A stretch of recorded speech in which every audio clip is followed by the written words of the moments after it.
اللهم اجعلنا منهم ومن الذين آمنوا وعملوا الصالحات وتواصوا بالحق وتواصوا بالصبر آمين يا رب العالمين. ثم أما بعد. الله لا إله إلا هو الحي القيوم لا تأخذه سنة ولا نوم له ما في السماوات وما في الأرض من ذا الذي يشفع عنده إلا بإذنه يعلم ما بين أيديهم وما خلفهم ولا يحيطون بشيء من علمه إلا بما شاء وسع كرسيه السماوات والأرض ولا يؤوده حفظهما وهو العلي العظيم. رب اشرح لي صدري ويسر لي أمري واحلل عقدة من لساني يفقهوا قولي.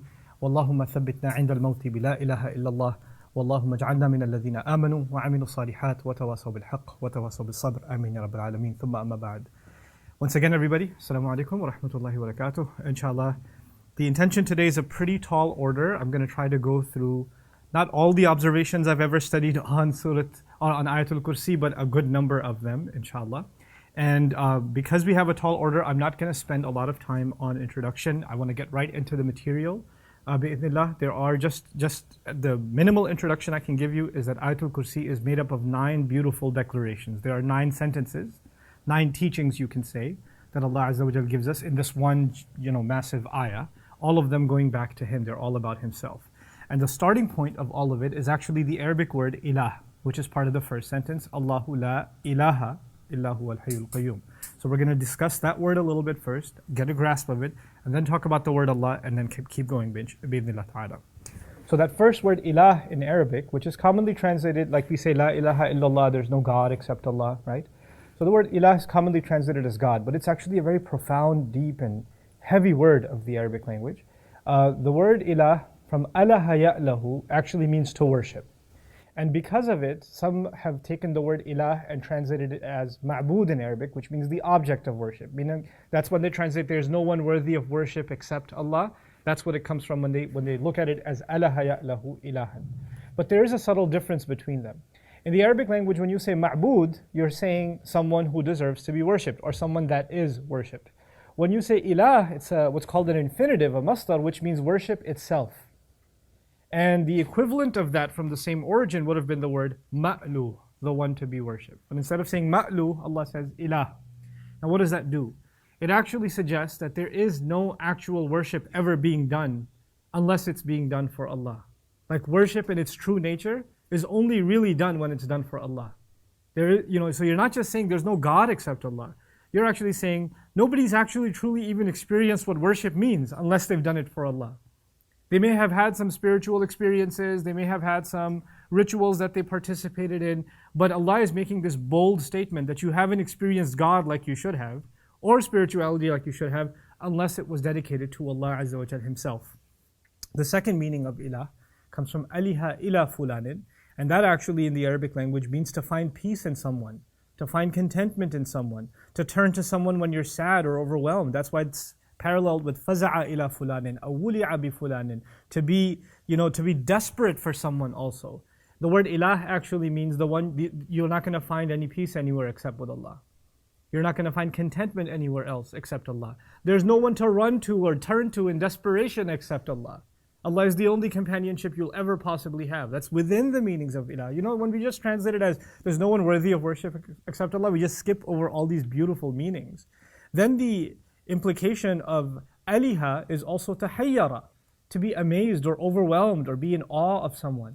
And so la ilaha illallah, actually one of its implications is there's nothing to be in awe of, nothing to be amazed by like Allah is.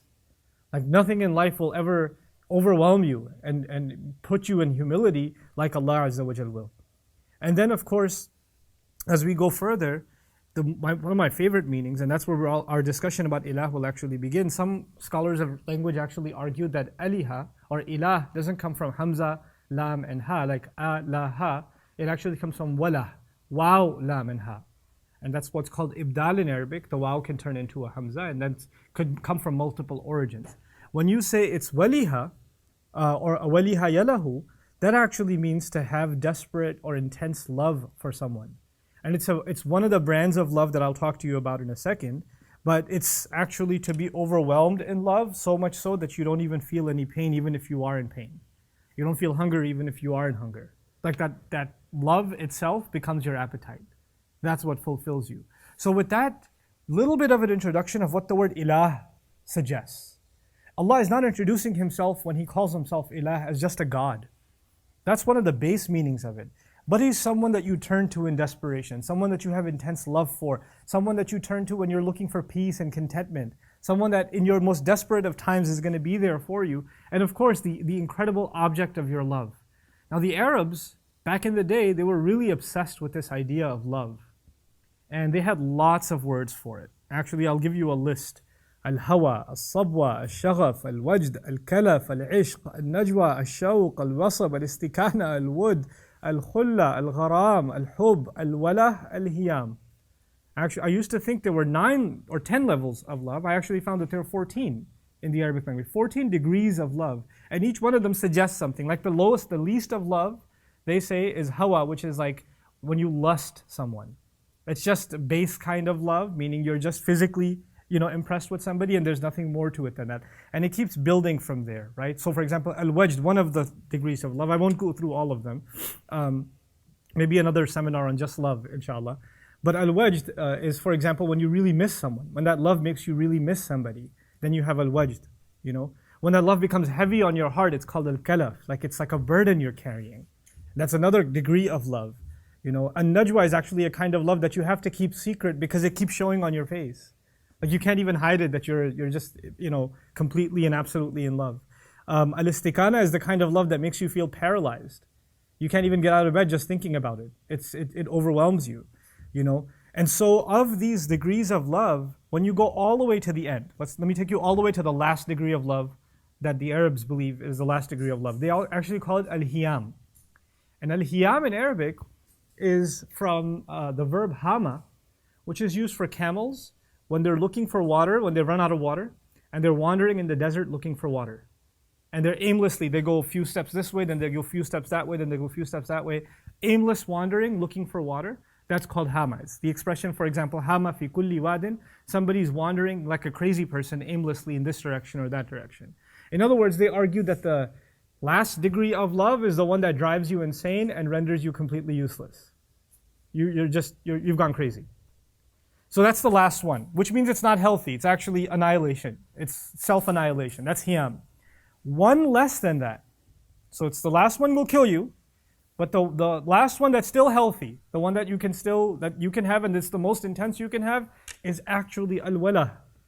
Al-wala is the kind of love that makes you feel no pain, that fulfills you even in the most desperate and void of times. When everything else is going wrong, so long as you have this love, you feel like you don't need anything else. All your other needs have been satisfied. And that's from the origin of the word ilah. So when, for example, some Christian friends come and tell me, our God is love, but your God is not love. You believe in Allah. And He's not, actually, He's our ilah, which actually suggests that He is the most intense love that can ever be experienced. Then it just changes your perspective on فَسَيَكْفِيكَهُمُ اللَّهُ. Allah will be enough for you. Allah will be enough for you. Like Allah, in the sense of even the love that is going to fulfill your life, will be enough for you. So it begins with, just summarizing, it begins with the object of worship and it goes on to all these other things. But now, Ayatul Kursi does not begin with La ilaha illallah. It begins Allahu La ilaha illa huwa. It's a different organization a little bit. There's an additional word even if you don't know the Arabic language. There's the word Allah in the beginning, and then there's the word huwa at the end again. You could just make this shorter and just say La ilaha illallah, right? But Allah put the word Allah as the subject of this sentence, the mubtada of this sentence, and then the khabar of it is a sentence by itself. Let's understand why that happens. If you remember, a few minutes ago I told you that this ayah is made up of 9 declarations.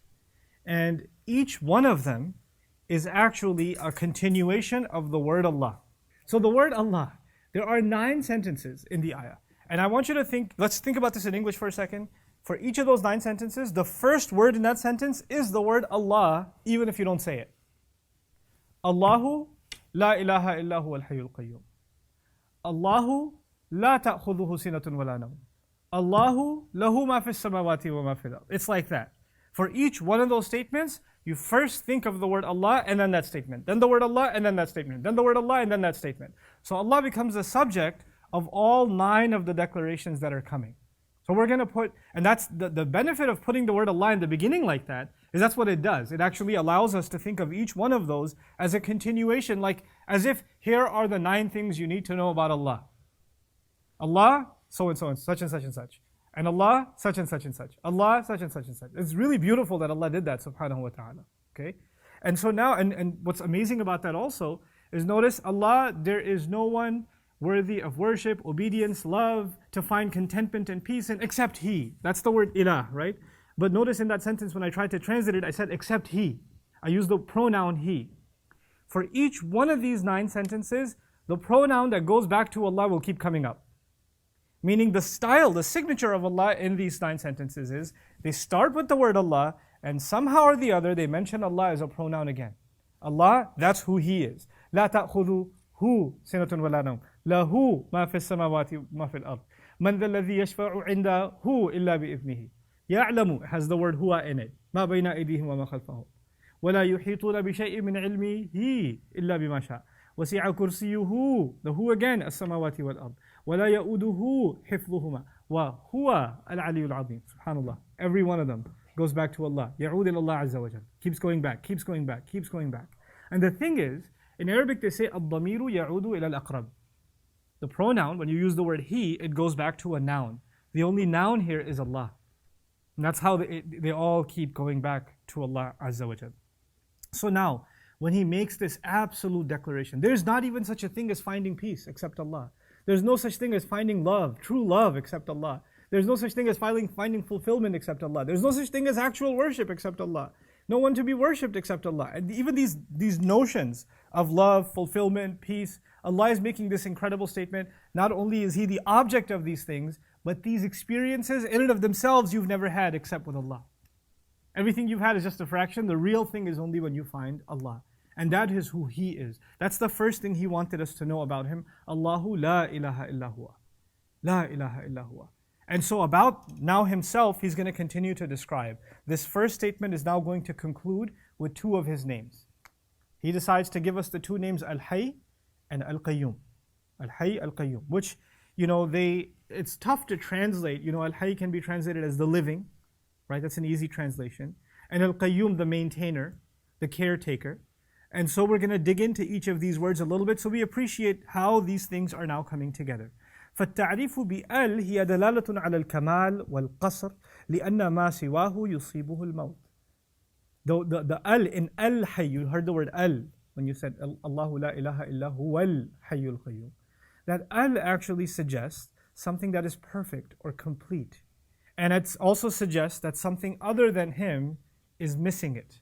And that the reason the word al-hayy, the living, is used in the sense that the absolute source of life and the one truly living is Allah. Every other thing that exists that has life. I have life, plants have life, animals can have life. Everything else that has life is missing something in it because it'll be struck down by death. Eventually it will all be struck down by death. And at one point, all of those things were dead to begin with. Kuntum amwatan, you used to be dead to begin with, right? But Allah, when He says Al-Hayy, there was never any death that was a part of Him, nor will death ever be experienced by Him, subhanahu wa ta'ala. He created the institution of death. In a sense, He even distinguished Himself, Him being the ultimately living, from everything besides Him. It's also, and when we combine these 2 words, I'll share some more things with you. We're not believing in a God that just is all-powerful or some force, like Star Wars style, the force is with you, or some unseen thing that kind of you can manipulate and use, and it's like a machine or a program or some kind of consciousness or whatever. This is actually a living being. He's full of life, He's not just a machine. Like some people say, well, I don't believe in God, but I believe in nature. Or I believe in the force. Or I believe in the universe, Or I believe in the laws of nature. These laws that are blind, that don't have a consciousness, that just govern themselves. They're just free-floating things, Or philosophers would believe in abstract ideas that have no consciousness. Allah Azza wa Jal describes Himself as Al-Hayy, saying, how can you actually experience love, adoration? Human beings, when they find peace in someone, when they desperately turn to someone, when they have a relationship with someone, when they love someone, it would have to be someone living. It would have to be. The first statement, Allahu la ilaha illa huwa, is invalid if it's directed to someone who doesn't even have life. It would necessarily have to be someone who possesses life, Even when people worship stones, idols, They actually believe behind this idol is someone living. If they genuinely believed all this is a stone, they wouldn't be able to worship it. They'd have to attribute some kind of life to it. Allah says, why go for some form of life or another? Go for the source of all life, Al-Hayy, Al-Hayy. And so He adds to that the incredible thing, just because someone is alive doesn't mean they care. Those are two different things. You could worship someone, or let's not talk about worship, let's take a lesser example. You believe in the power of a king, he's alive, as he still has authority, but that doesn't mean the king cares for you. Just because you accept his authority as the king doesn't mean that he's going to take care of his subjects. Those are two different things. When he says Al-Qayyum, he actually adds his attribute that not only is he living, that he actually takes care. And it's a pretty interesting word to use in combination with Al-Hayy. Because if he's living, the first thought would have been that he'll hear my prayers. He'll hear when I ask him for help. He'll hear when I plead, when I'm in need. But before you get to even mention your need, he says, I'm taking care of you. Al-Qayyum, like, whether you ask or not, I'm still taking care of you. There are people who never ask Allah anything. Allah still takes care of every heartbeat they have. Allah still takes care of every breath they take. He's still Qayyum to them without them even asking. He is Al-Hayy like no one else. You know, when you found out that Allah is Al-Hayy, and you turn to Him in desperation, in the first sentence, or in the first part of this sentence, when you said, Allahu la ilaha illa huwa, when you turn to Him as Ilah, if you turn to anybody else in desperation, they won't know your needs until you ask, until you come before them. You know, and they may not ever be able to take care of you until you express. There are people who even love you, and they're hurting you. There are people who love you and they're hurting you. And until you let them know you're actually hurting me, they'll say, I had no idea I was hurting you. I had no clue. Why didn't you say this sooner? Until we express, it's not there. Sometimes we feel neglected. You're like, I don't think you're taking care of me. I don't think you're taking care of what you're supposed to.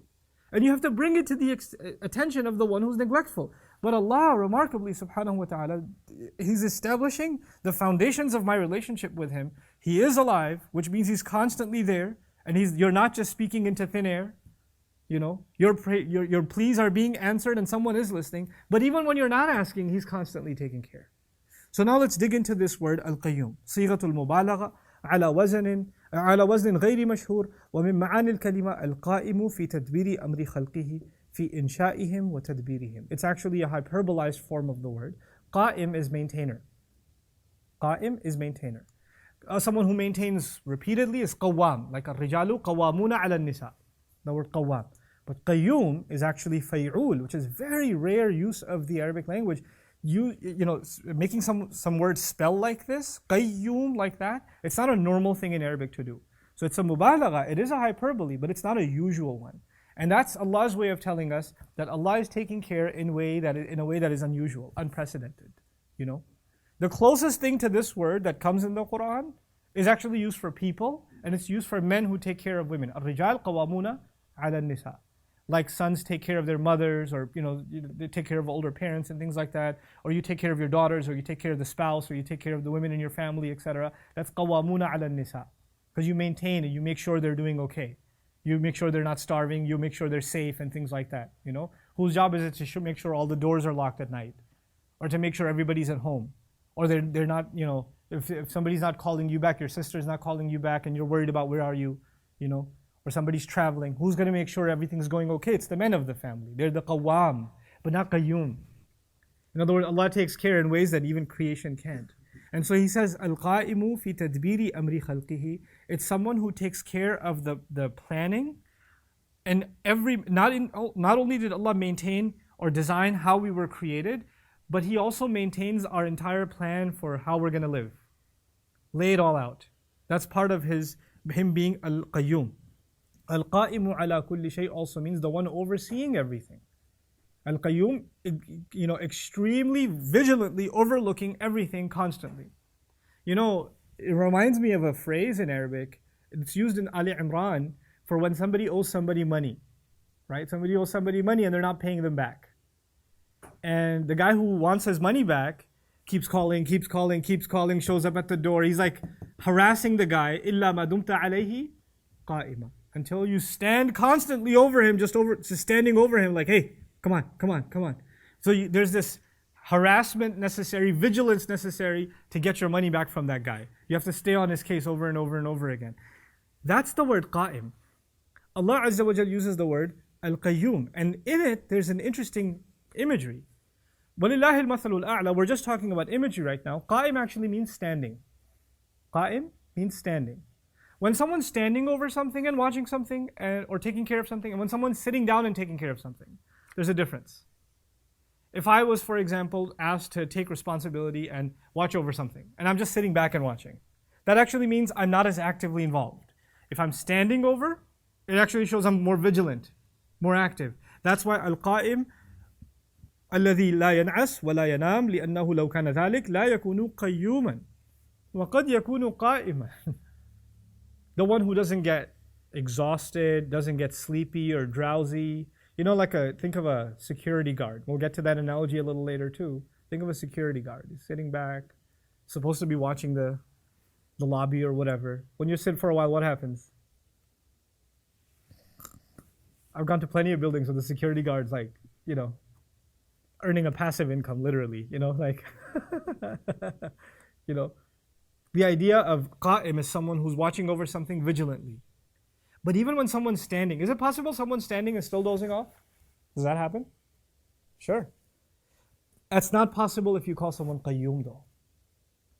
Because the mubalagha keeps it from being passive, keeps it from being lackadaisical. It's like someone who really, truly watches over, diligently watches over, cares for, maintains, and does so consistently in a way that nobody else does. That's the meaning of al-qayyum.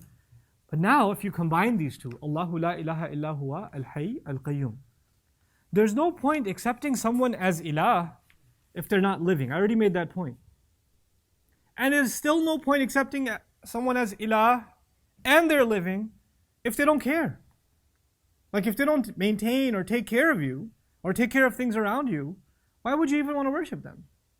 Like it's, and they're alive but incapable, or alive or insensitive. Allah Azza wa Jal combined both, Al-Hayy, Al-Qayyum. And the other interesting thing, this statement that He's the living, and He's the one who takes care. The mushrikun were challenged by this statement, because if you have other gods that you think are alive, you have other gods that you think take care of your business, they should be so offended by this statement from Allah, that He's the only one who does this, that they should stand up and they should send their own messages. They should challenge Allah. They should send their own miracles. They should convince their patrons of their own legitimacy. No one stands when Allah says, Al-Hayyul Qayyum. Every false god's lack of life, and every false god's inability to be Al-Qayyum becomes established just in that statement. Because nobody ever comes to challenge it. So now, لا تأخذه سنة ولا نوم. We move along to the second statement. لا تأخذه سنة ولا نوم. Drowsiness doesn't grab a hold of him, neither does sleep. That's a rough translation of لا تأخذه سنة ولا نوم. السنة النعاس من غير النوم والوسنان من ليس بمستغرق في نومه. They say in Arabic, sina, which is from the Arabic origin wasan, is when you are kind of sleeping but not truly sleeping. It's kind of like some people that are listening to this right now. They're coming in and out of consciousness. That is sina. When you're totally out and the person next to you can hear you snore, that's noam. Noam is when you're inna lillahi wa inna ilayhi raji'un, you're done, down for the count. But when you're still kind of nodding off a little bit, they say يأخذه غشي يأخذ الإنسان لوقت قصير. Something that kind of overtakes a person for a short period of time. Like if you're driving and it's been really late night and for a second you kind of, what just happened? That was actually sina. Someone's been awake and active and over caring for something, taking care of something. What's natural to happen? They get tired. Allah just described Himself as alive. Then Allah described Himself as someone who actively takes care. By the way, He doesn't even mention what He takes care of. Let me يقول القيوم على خلقه. The maintainer over all of His creation. He didn't say that. He just said the maintainer. In other words, He maintains things that you can think of. He maintains things you can't even think of. He maintains things in the seen. He maintains things in the unseen. He maintains things inside of you and outside of you. It's an unlimited number of applications when someone's taking care. Now, the thing is, the appreciation of Allah, the true appreciation of Allah is in actually acknowledging what He does in comparison to what we're capable of doing. That's the real appreciation of Allah. Whenever He gives Himself a name, He gives Himself an attribute, you'll notice a lot of those names, you can actually give those names to yourself too. Allah is, for example, Al-Hakim, the wise. There are people that have wisdom. Allah is Alim, the knowledgeable. There are people that have knowledge. Allah, for example, is Rahim. There are people that have mercy. His names, sometimes people share those names. But when you start to imagine what people do with these attributes, how far are they able to go? And then what Allah does, then you realize how supreme Allah is above His creation. وَهُوَ الْقَاهِرُ فَوْقَ عِبَادِهِ. You know? So how far above? He makes us realize how far above His creation He is. So let's compare for a second. We're not talking about Allah now, we're talking about our own weakness. Someone's taking care of something. You're taking care of business, family, home, a sick member of the family in the hospital. You're taking care of all kinds of things. What happens eventually? You need to sleep or no? You get tired or no? Somebody says, oh, you know, my cousin's in the ER, I'm going to go. I'm going to sit right next to him. No, I don't need to sit, I'll stand. You'll stand for 1 hour, 2 hours, 3. Eventually, what are you going to do? You're going to sit down. And when you're going to sit down, no, I don't need to sleep, And the nurse will say, hey, you want to lie down on the couch? No, I'm fine. Eventually, no matter how badly you want to take care, you want to watch over, what's going to happen to you? Whether you like it or not, you're going to fall asleep. Allah says, لا تأخذه سنة. Even drowsiness doesn't get a hold of Him. Forget sleep. That's why sleep is mentioned second. Obviously, the first step towards sleep is drowsiness, exhaustion. That doesn't even ever touch Him. Then how can sleep? So now he's a maintainer and a caretaker that is not only willing, but also capable like no one else. No one else has that capability of taking care of us the way that Allah Azza wa Jal does, without exhaustion. ذكر السنة قبل النوم. I mentioned that. لم يضع لام التعريف. That's the other interesting thing. لا تأخذه سنة ولا نوم, as opposed to السنة and النوم. The al's are missing. Previously you saw الحي القيوم.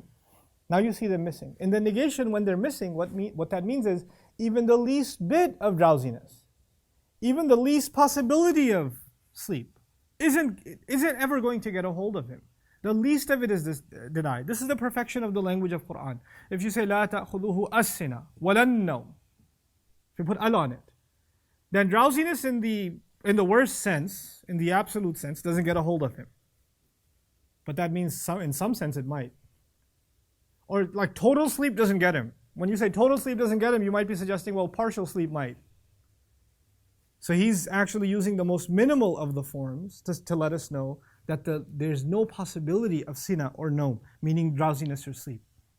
Now I want you to remember where this sentence begins. The beginning of this second sentence is not لا تأخذه سنة ولا نوم. The beginning of the sentence is the word Allah. Allah لا تأخذه سنة ولا نوم. Allah, nothing grabs a hold of Him. Allah, exclamation, no drowsiness grabs a hold of Him, nor does any sleep whatsoever. When you put Allah in the beginning like that, this is what you call فَذَلِكَ يُشِيرُ إِلَى إِثْبَاتِ غَيْرِ الْفَاعِلِ. It actually alludes to other than Allah. Allah, in fact, none of this ever happens to Him. By comparison, it will happen to all else. And that will remind you of how perfect Allah is. And that will actually remind you of the first statement. That is truly being Al-Hayy. Because everything else experiences sleep. And when they experience sleep, we know sleep is a form of what? Of death. Of death. And when you're sleeping, you can't take care of anything. You can't be qa'im. Forget qayyum. So Allah is proving how He is. He can only be Al-Hayyul Qayyum in the statement, لا تأخذه سنة ولا نوم. You people can't. No one else can. And so, now you get to just, this is a little bit of an observation about the language of the Quran, but I think it's important to mention. لو قال لا تأخذه سنة ونوم. If you say drowsiness and sleep, don't get a hold of Him. Listen carefully to the English. Forget the Arabic for a second. Drowsiness and sleep don't catch Him. When you say it like that, the word I put in between was and. Drowsiness and sleep don't catch Him. You know what that does? It's problematic. It actually means when they both come together, they don't bother Him. But if they come separately, they might. You see? For example, if I say, I don't like fries and ketchup. If I say that. That still means I might like fries and mustard. But anyway, some people, strange. Actually, the French have it with mayonnaise or something weird. Or they did some I don't know what they had, but they offered me fries. And I said, I'm in France, I need to have French fries. So they said, oh, you mean freedom fries? Like, don't be smart about it. We're over the Bush era, thank you. But they gave me fries, but they didn't have ketchup. They had some mustard thing. I'm like, so when you say, I don't like fries and ketchup, that doesn't actually mean you don't like, that it still could mean you still like fries. You just don't like the combination. If you say, drowsiness and sleep doesn't catch Allah, that's a problematic statement, because that you could mean drowsiness on its own might catch him, or sleep on its own might catch him. It's just the combination that never gets him. Allah didn't say that. He didn't put an and in between them like that. There's a la wa la. If you look at the word or, la ta'khudhuhu sinatun aw nawm. Drowsiness or sleep don't catch him. If he said it like that, which he didn't, then that actually means drowsiness on its own will never get him. Sleep on its own will never get him. But a combination might. A combination might get him. Because you say, I don't like this by itself or that by itself. But together I might. You see? So the aw would have been problematic. Somebody could have pulled out something and said, hey, but wait a second. I mean, you only negated these things in isolation. But together they may be something else. What did Allah do? لا تأخذه سنة ولا نوم. And neither does drowsiness get him, nor does sleep get him. Not by saying neither nor, Allah negated both of them individually and together. Whether they come on their own or they're together, it doesn't matter. It never gets a hold of it. This is part of just the perfection of how Allah Azza wa Jal speaks. يسأله من في السماوات والأرض كل يوم هو في شأن. Everyone and everything, actually, in this ayah, everyone is begging Allah, is pleading to Allah for something or another. In the skies and the earth. في السماوات والأرض. Who's taking care of the angels? Who's taking care of the jinn? Not just the human beings. Who's taking care of all the creatures of Allah in the skies and in the earth? They all need something from Him to continue to survive. Every one of our lives depends on Allah. Recently I met some people whose family was on life support. They were in the isolation ward, and their family member was on life support. And that basically means now their heart and their lungs are being pumped into by a machine. Their lungs don't function on their own, and as soon as you take them off the machine, they're basically dead. And it made me realize something. We're all on life support. Nobody's not on life support. My heart's not beating on its own. Like, the doctor makes you feel like this machine is making this heart beat. If it was a healthy heart, it would have been beating on its own. Actually, it's never beating on its own. Allah is providing every next beat. Allah is providing every next breath. SubhanAllah. Like, that's how we are alive, because of Al-Hayy. And that's constant caretaking. Nothing is automatic. Nothing is automatic. Every single one of these is an active decision by Allah. Every one of them. Allah didn't create something and just let it go. We think of it like that. You can create a machine like a watch, right? And you wound it up and it's running on its own. Now the manufacturer doesn't have to keep over the watch. It's just running its time, its course. So long as the battery is there, or so long as the wind up is there, it'll keep running. Allah didn't create us that way. We're not on automatic. We're caught every second of our existence, every cell of our existence, every subatomic particle of our existence is constantly being maintained by Allah. Constantly being maintained. وَلَا تَسْقُطُ مِنْ وَرَقَةٍ. There's not a leaf that falls that Allah is not maintaining. So كُلَّ يَوْمٍ هُوَ فِي شَأْنٍ. Every single day He is involved in something or another. So these two statements now, just to summarize, we have to get through 9, I know. But these two statements so far, what have they done? They've brought me two things. They've made me appreciate Allah as someone that is the object of my love, who I'm going to find peace and contentment in. They've also given me reassurance that Allah is living, and that He's the reason I'm alive, and that He's going to take care of me and never abandon me, because He takes care in ways that nobody else can. And anybody else in His place would have been exhausted or burnt out by now. لا تأخذه سنة ولا نوم. But now with that closeness to Allah, the beauty of Qur'an is, first He brings you close. Then He puts you at a distance. Then He brings you close. Then He puts you at a distance. Now why would Allah put you at a distance? That sounds bad. No, it's not bad. Because there are two dimensions of my relationship with Allah. One dimension of my relationship with Allah is how close I must be with Him. The other dimension of my relationship with Allah is recognizing how far above me He is, how much more superior to myself He is. You know, Allah to us is the king, but Allah to us is also the best friend. Isn't He? And the relationship He has with me as my king, as my ruler, is different from the relationship He has with me as my friend. A friend is someone you keep close. You can talk to anything about your friend, about anything to your friend. You can turn to your friend whenever you want. You complain to your friend. You cry to your friend. That's what you do with your friend. Do you chill with your king, your ruler? Do you just, hey, I want to talk to you about something personal? When you're in the presence of a king, you're in awe. You're reserved. You're humbled. You're scared. You recognize the authority. That's a relationship of distance, isn't it? Now the thing is, the closest analogy to this, because we don't live in a kingdom, so we don't have that kind of situation, but I'll give you another analogy. The classroom, the teacher and students. A teacher has to walk a fine line between being a friend and an authority. If a teacher is constantly a friend, students will eat him or her alive. They will listen to nothing. I've tried it. I used to teach kids and I was a nice guy. It didn't work out. Because all you do is make jokes, tell stories, jump on the table and do a magic trick or something. Astaghfirullah al-azim, la hawla wa la quwwata illa billah. When you do that for a few days, and I thought, these kids are gonna love me. I'm gonna have so much fun with them. So when time comes to teach, they will listen to what I say. And I walked in, I was inexperienced as a teacher. That was my 3rd grade class. I did all kinds of crazy stuff. And they're laughing and screaming and they're clapping when I walked in. I used to get a standing ovation when I walked into class. The principal used to walk in, is everything okay? Like, yeah, we're just having a good time. And like, have you caught up with your lessons? Yeah, this week, inshallah. Let me just break the ice with these guys. 2 days later, I say, I'm going to start teaching them. Hey guys, open up the textbook, page 10. No, do that thing with your ear. Stand on the table again. Tell another scary story. No guys, it's time to learn now. No, we don't want authority, we want friend. You see? If I give too much friend, what happens? I lose what? I lose authority.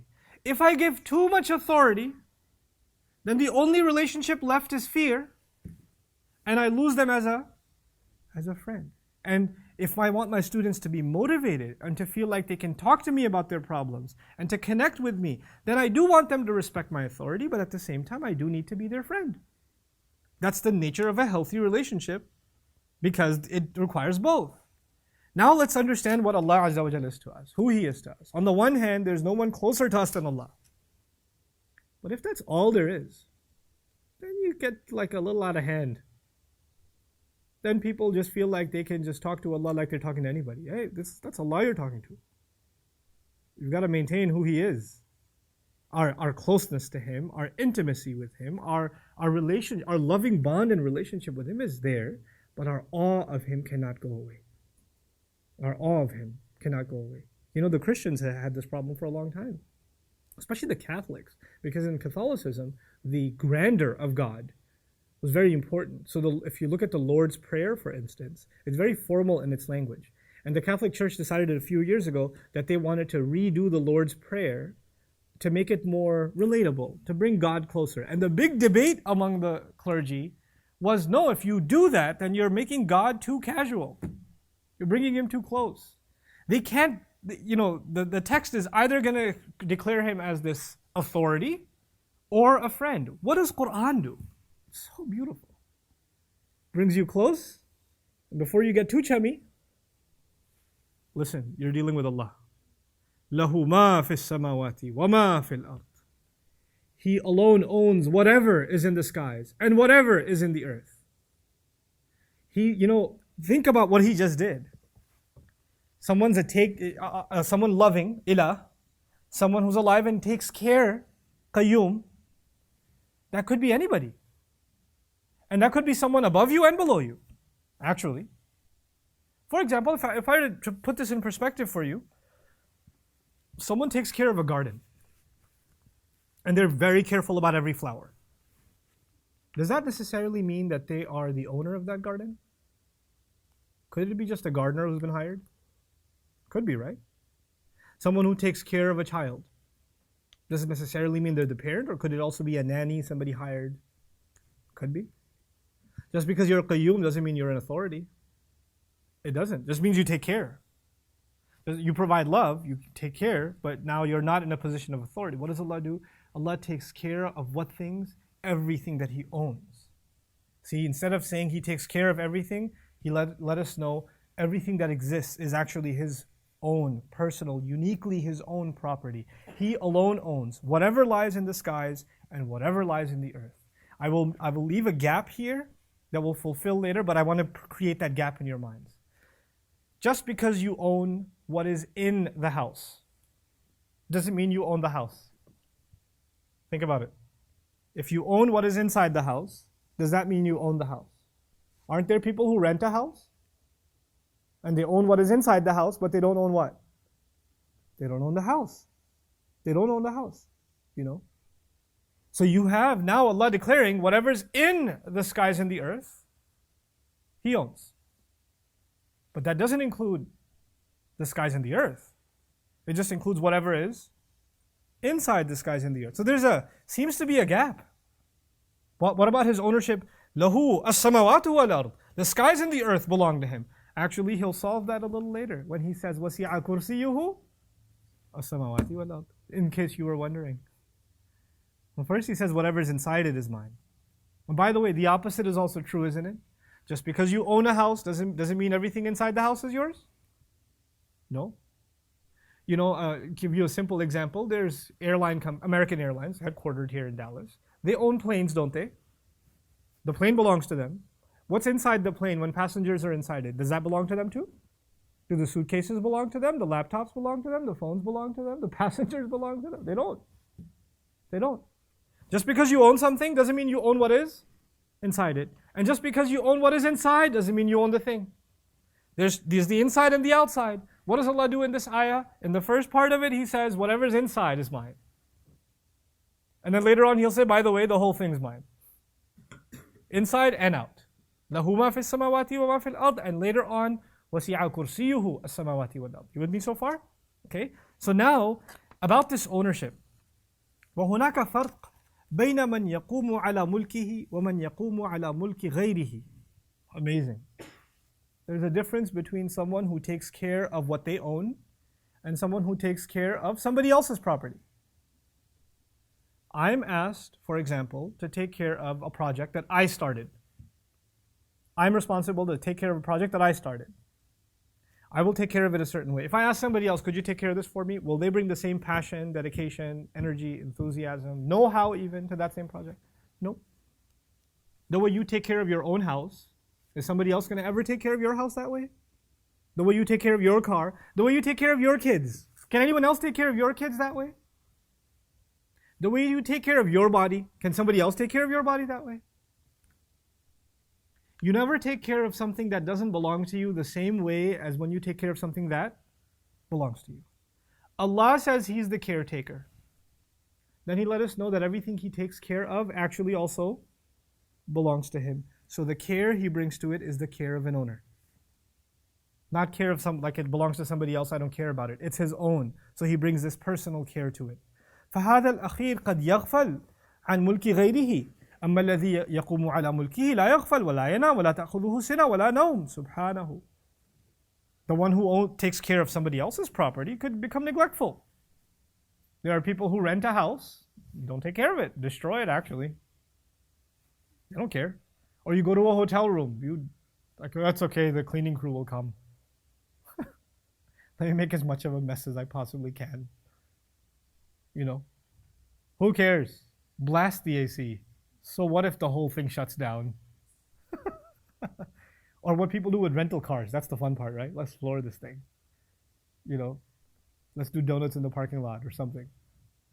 So when you do that, it's a lack of neglect because it doesn't belong to you. But the opposite needs to be understood too. Is it true that you really care to take care of everything that you own?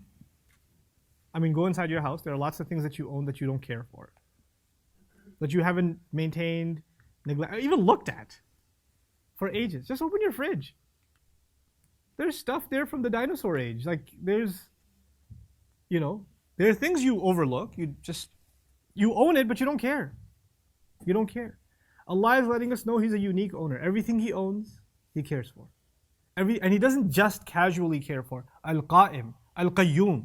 He goes out of His way to take care of it. He goes out of His way to take care of what He owns. What happens with us, by the way, is let's just say you have two cars. One really nice car and one old car. Which one are you going to take care of? Nice one. Because, it brings you more benefit. It's a nicer car. It's more expensive. What is more use to you? What is more valuable to you? What brings you more joy, benefit, will get more of your attention. And things that don't, won't. Imagine if Allah worked that way. The slaves that worship Him, take care of His requirements, do as He says, He takes care of them. And the ones who forget about Him, He says, well, you forgot about me, I'll forget about you.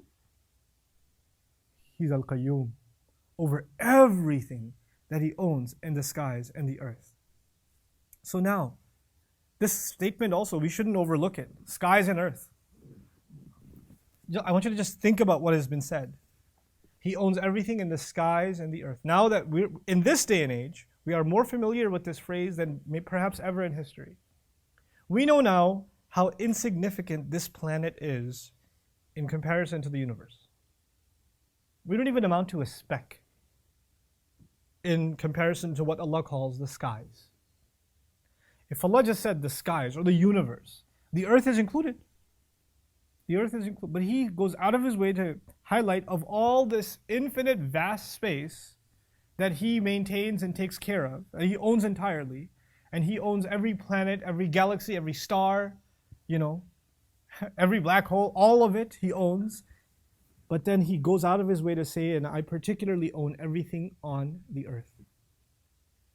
He didn't highlight the moon, the sun, He didn't highlight He highlighted the earth. And the reason He highlighted the earth is because this relationship began with love. Allahu la ilaha illa huwa. Allah is now letting us know that He has expressed a special form of His care and His love.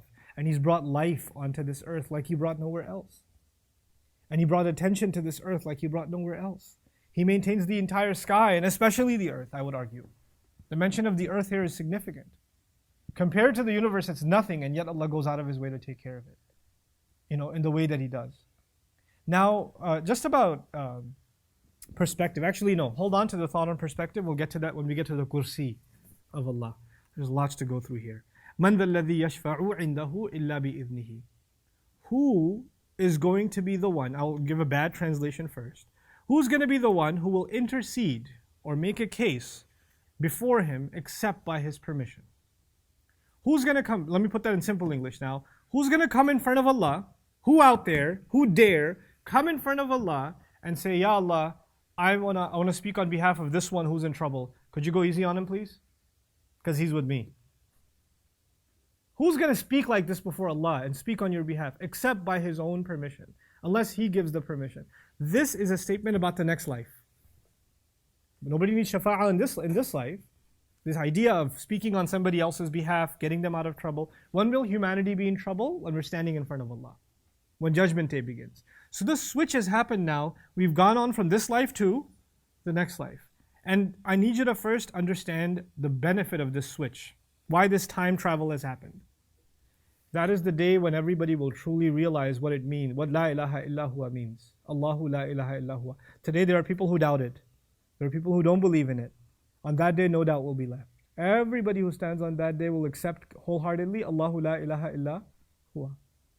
That day they will realize how much Allah is Al-Hayy, because they will all have tasted death. كُلُّ نَفْسٍ ذَائِقَةُ الْمَوْتِ وَمَا جَعَلْنَا لِبَشَرٍ مِّن قَبْلِكَ الْخُلْدَ أَفَإِن مِّتَّ فَهُمْ خَالِدُونَ. We never allowed for any creature before, any human being before you, the Prophet is told, that they get to live forever. You're going to die and they're going to live. Allah says to His Prophet, I love you so much, I'll still give you death. And they think they're going to live forever? And then He says, وَأَنَّهُ هُوَ أَمَاتَ وَأَحْيَا. He's the one who gives death. He's the one that gives life. كُلُّ مَنْ عَلَيْهَا فَانٍ. Everyone on this earth is going to cease to exist. Every one of us is going to experience death. Then every one of us will experience life again, and then we will truly realize that the only truly living is Allah. Like we haven't experienced death yet. So we can't really taste the true power of Al-Hayy. And then we will realize how Allah took care of us. The people will declare on that day, قالوا ربنا أمتنا اثنتين وأحييتنا اثنتين فاعترفنا بذنوبنا فهل إلى خروج من سبيل. Master, you gave us death twice. You brought us back to life twice. We admit our sins. Is there any way out? Any possible way out? Even on that day, Qayyum, how he maintains, how he, right now he takes care of our heartbeats, he takes care of our breaths, he takes care of our life, he takes care of the sun, the moon, the air around us, all of it. That day Allah will show you His Qayyum. It won't be an unseen matter. It won't just be you have to ponder and reflect and then realize how Allah is taking care of you. Allah will establish how much authority He has on you on that day. لا يتكلمون إلا من أذن له الرحمن. Nobody gets to speak that day. لا تملك نفس لنفس شيئا. Nobody has authority over anybody else. لا يملكون الشفاعة إلا من اتخذ عند الرحمن عهدا. Nobody has any authority to speak and make a case for somebody else except the one who had a promise with Allah. Now I wanted to share with you something about the concept of shafa'ah, and then I wanted to share with you the incredible hadith about shafa'ah. The concept of shafa'ah, the concept of intercession is as follows. Again, by way of analogy, things become easier to grasp. I'm an employer. I hire people at a job, and I have some employees that I really trust. My manager, I really trust him. And my manager has a cousin who's looking for a job. So the manager says, hey, I'll get you a job here, don't worry. I trust my manager. And he asked me, could you hire this kid? I was like, okay, I'll hire him, no problem. I take your word for it, it must be good. Then this kid comes into the job because his uncle shoot him in. Doesn't take his job seriously. Shows up late every day, doesn't finish his work. Complains about how hard the job is and how he doesn't get a raise and all of it. Then he's in trouble and I'm about to fire him. And as I'm about to fire him, who steps in? Uncle steps in, says, wait, hold on. He's with me. Just give him another chance. Just give him another chance. Now the thing is, that kid is being shielded from me by someone in between. The manager, his uncle, right? So in that kid's mind, he doesn't have to make me happy. In that kid's mind, who does he have to make happy? His uncle. So long as uncle's happy, I'll be fine. Because even if I get in trouble, he'll get in the way. I don't have to, corrupt governments around the world. You don't have to pay the taxes. You just have to be good with the governor. You just have to be good with the officer, the tax collector or whoever. You're good with him, he'll take care of the rest. You don't have to worry about the law or the authorities. You just have to know the right connections. People do this in everything in life to get away with trouble. Get away with what they're doing. Have somebody in the middle who'll take the hits for you. This disease of not taking accountability for yourself is brought then into religion. Shaitan brings it into religion. You're going to stand in front of Allah. You're going to have to answer Him yourself. Man, I wish I had someone in the middle who could say, I know he messed up, but he's with me. Could Jesus do that? Maybe that'll help. In a lot of the denominations of Christianity, as you can sugarcoat it all you want. Now that Jesus has you saved, the floodgates to sin have opened.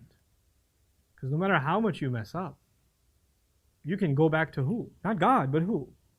Jesus. And if God says, they disobeyed me, they killed, they stole, but they had me in their heart, that should be good enough. This is shafa'ah. Somebody will come and speak on my behalf, because Isa alayhi salam is so close to Allah, and Allah loves him so much, that on his behalf, He'll just let them slide. This concept then makes its way into the Muslim mind. It could be some people are now going to different mazars and different grave sites and saintly people, godly people that died a long time ago, and they'll go there and they'll pray to them and ask them, because I can't ask Allah, I messed up way too much, but this Data Sahib over here, this one can, when judgment day comes, he'll stand in the way, he'll take care of me. I just got to make sure that I put enough milk and agarbatti in front of him, and I'm going to be fine. Then I don't have to answer before Allah. It's a way out of standing in front of Allah. These are the same, they're not, and if you say, oh, they're doing shirk, astaghfirullah, they're doing shirk, that's haram. You only ask Allah. You don't understand the problem. That's not the problem. Their problem isn't that this is shirk. Their problem is they don't want to answer to Allah's authority. Allah declared something haram. Allah declared something wrong. They want to do it. And they want to do it, and they don't want to deal with God. They don't want to deal with Allah. So they put these people in between so they don't have to deal with Allah. That's what, this is a sick psychology of getting away with your crimes. That's what that is. Allah declares, who dares to speak in front of me? Man dhalladhi. Allah didn't say nobody will speak in front of me. That's negation. But this is akhrajahu makhraj al-istifham al-inkari li'annahu aqwa min al-nafi. This is a form of who's going to speak? Huh? Who wants to make excuses? This is like Allah threatening and challenging. Notice, we started with love, but our God is not all love. There's authority too. And with authority comes questioning. So when He owns the skies and the earth, now His authority is established. And now the transition happens in the ayah perfectly into His authority. Let's see who will speak. Let's have your shufa'a. هَؤُلَاءِ شُفَعَاؤُنَا عِنْدَ اللَّهِ. These are the people that are going to speak on our behalf in front of Allah. Mandha, the word mandha, ihtimalan, kama yadhkur ahlun nahu. There's two possibilities of the word mandha, like man dhalladhi. فقد تكون كلمة واحدة بمعنى من استفهامية لكن من ذا أقوى من من. من ذا could be one word, which actually means who dare. There's a who will speak and who will speak. This is the second one. That's when you add a dha. The other could be man dha. The dha is ismul ishara, which means who? Anyone? Like Allah is looking for someone to point at. Who do you want to point at? From dhalika or from hadha, that dha. كما قال من هذا. So now I want to share with you two narrations that are just so powerful. The Prophet ﷺ describing that day and the shafa'ah. Because Allah says, إِلَّا بِإِذْنِ, except by His permission.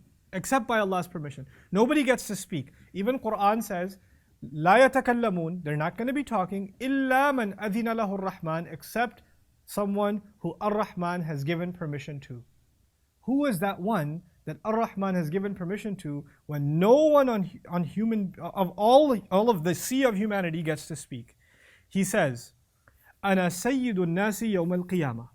The Prophet says, I am the leader of all humanity on the day of resurrection. وَهَلْ تَدْرُونَ مِمَّا ذَلِكَ?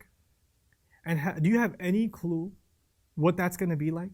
يَجْمَعُ اللَّهُ النَّاسَ الْأَوَّلِينَ وَالْآخِرِينَ فِي صَعِيدٍ وَاحِدٍ. Allah will be gathering the first and the last, the earliest, the most historical of human beings, and the most recent of all human beings, all together in one large barren field. يُسْمِعُهُمُ الدَّاعِي وَيَنْفُذُهُمُ الْبَصَرِ. And then a caller will actually be speaking to them, and their eyes will be petrified. وَتَدْنُ الشَّمْسِ, and the sun will be brought near. فَيَبْلُغُ النَّاسِ مِنَ الْغَمِّ وَالْكَرَبِ. And as the sun is brought lower and lower, it will reach people, and it will disturb them, and it will overwhelm them. مَا لَا يُطِيقُونَ وَيَحْتَمِلُونَ, in a way that they cannot bear. They just can't handle it. فَيَقُولُ النَّاسِ, people will say, أَلَا تَرَوْنَ مَا قَدْ بَلَغَكُمْ, aren't you seeing what's reached you? أَلَا تَنْظُرُونَ مَنْ يَشْفَعْ لَكُمْ إِلَىٰ رَبِّكُمْ. Can you not find anybody to look at? Who can we look at? Who can we find that will speak on our behalf to your master? فَيَقُولُ بَعْضُ النَّاسِ لِبَعْضٍ. So people, some of them will say to others, عَلَيْكُمْ بِآدَمٍ. Go run to Adam, our dad. Because he's the first one Allah created. Allah loves him so much. And He didn't even create him for earth. He made him in Jannah. Let's go to him. فَيَأْتُونَ آدَمْ عَلَيْهِ السَّلَامِ. So they'll come to Adam alayhi salam. فَيَقُولُونَ أَنْتَ أَبُو الْبَشَرِ. They'll say to him, you are the father of all humanity. خَلَقَكَ اللَّهُ بِيَدِهِ. Allah made you with His own hand. وَنَفَخَ فِيكَ مِنْ رُوحِهِ. And He blew into him of His ruh. وَأَمَرَ الْمَلَائِكَ فَسَجَدُوا لَكَ. And he commanded the angels, and they all bowed down because of you. إِشْفَعْ لَنَا إِلَىٰ رَبِّكَ. Could you please speak to Allah for us? You're our dad. Just put in a good word. أَلَا تَرَى إِلَى مَا نَحْنُ فِيهِ. Don't you see what kind of trouble we're in? Don't you see where we're headed? The sun keeps getting closer and closer. أَلَا تَرَى إِلَى مَا قَدْ بَلَغَنَا. Don't you see what's already reached us? فَيَقُولُ آدَمُ. Adam alayhi salam speaks, Inna Rabbi qad ghadiba al-yawm ghadaban. My master today, he's already angry today, like in a way, lam yaghdab qablahu, in a way that he's never been before. Mithlahu, nothing like it. Allah has never been angry like this day ever before. وَلَنْ يَغْضَبْ بَعْدَهُ مِثْلَهُ, and He will never ever after this be angry like this ever again. وَإِنَّهُ قَدْ نَهَانِي عَنِ الشَّجَرَةِ فَعَصَيْتُهُ. He had told me a long time ago to stay away from the tree, and I disobeyed Him. Nafsi, nafsi, nafsi. All I can think of is myself, myself, myself. اذهبوا إلى غيري. Go somewhere else. Don't talk to me. Don't tell me to speak to Allah. I don't care about you. I only care about who right now? Myself. I'm in trouble for the tree. Myself, myself, myself. You hear me? Go talk to somebody else. اذهبوا إلى نوح. Go to Nuh. فيأتون نوحا. So they'll go to Nuh alayhi salam. فيقولون يا نوح. They're going to speak to Nuh and say, Nuh, إنك أنت أول الرسل إلى أهل الأرض. You are the first of the great messengers sent to the people of the earth. وقد سماك الله عبدا شكورا. And Allah called you an extremely grateful servant. Allah praised you in the Quran. اشفع لنا إلى ربك. Could you please speak to our master for you? Speak to him. Speak to your master for us. ألا ترى إلى ما نحن فيه. Don't you see the situation we're in? فيقول إن ربي عز وجل قد غضب اليوم. He says, my master today, I tell you, there's no doubt, he is angry today with a kind of anger, لم يغضب قبله مثله ولن يغضب بعده مثله. That he's never been like this angry before, and he will never be this angry ever after. وإنه قد كانت لي دعوة دعوتها على قومي. 950 years I preached this. One time I prayed against my people. Couldn't take it anymore. إنهم, Allah says, Allah says in Surah Nuh, He describes about them. Don't leave anyone on this earth, none of the disbelievers. إِنَّكَ إِن تَذَرْهُمْ. If you were to leave them, if you spare them, they will actually disobey you.